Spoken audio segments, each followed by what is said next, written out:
তেখেতক চাওক ইয়াতে এটাই কথা ক'লোঁ যে যোৱাকালি মই কৈছোঁ 5টা কথা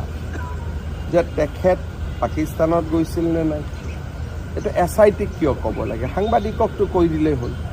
তেওঁ ল'ৰা ছোৱালী নাগৰিকত্ব দি SITলৈকে কিয় ৰখিব লাগে আপোনালোকক কৈ দিলেই হ'ল আপোনালোকৰ লগত তেওঁৰ ইমান ভাল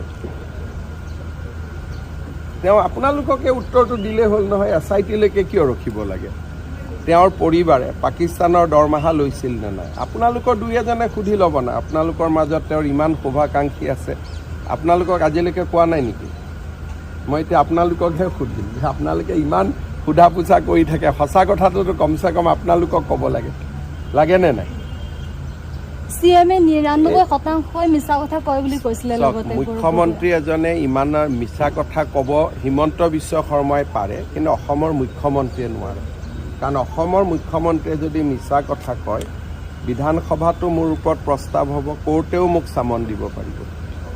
সেইকাৰণে মই মিছা কথা হিমন্ত বিশ্ব শৰ্মাই 1000টা মিছা কথা ক'ব পাৰে কিন্তু অসমৰ মুখ্যমন্ত্ৰীয়ে মিছা কথা ক'ব নোৱাৰে আপোনালোকে তেওঁ সুধিব বাবা আচল কথাটো কৈ দিয়া জামেলাটো আমিও মাৰি দিওঁ আচল কথাটোতো নকয় বাংলাদেশৰ লগত কি আছে বাংলাদেশততো আপোনালোকো গৈ আছিলে কেইদিনমান আগতে মই দেখিছিলোঁ আমাৰ প্ৰতিদিনৰ মানুহো বাংলাদেশত গৈছিলে অসমীয়া গাঁও বিচাৰি বাংলাদেশৰ লগততো আমাৰ যোৱা আছিলেই মহম্মদ ইউনুছ অহাৰ পিছতহে আমাৰ যোৱা বন্ধ হ'ল বাংলাদেশ ভাৰতৰ আটাইতকৈ বন্ধুত্বপূৰ্ণ দেশ আছিলে শ্বেখ হাছিনা থাকোঁতে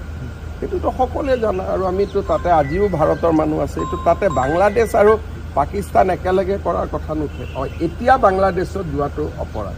যিহেতু তাত মহম্মদ ইউনুছ আহিলে তেওঁ ভাৰত বিৰোধী হ'ল হ'ব আৰু এইটো মই সুধিব হাক দিওঁ আপোনালোকে তথাপিতো সুধি থাকে 10 ছেপ্টেম্বৰলৈকে ৰখক নাই ইমান কিয় ধৈৰ্য নাই তেওঁতো দি আছে কিন্তু তেওঁ আপোনালোকক ঠগাবৰ কাৰণেহে প্ৰেছ মিট দিয়ে আচল উত্তৰটোতো নিদিয়ে আচল কথাটো কয় জানো তেওঁৰ অসমৰ 2-এখন বাতৰি কাকত আৰু টিভি ষ্টেচন তেওঁৰ ইমান শুভাকাংক্ষী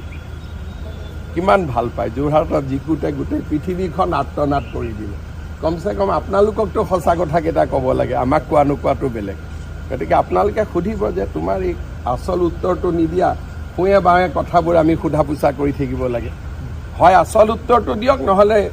কথাটোৰ ওপৰত একো নাপাতিব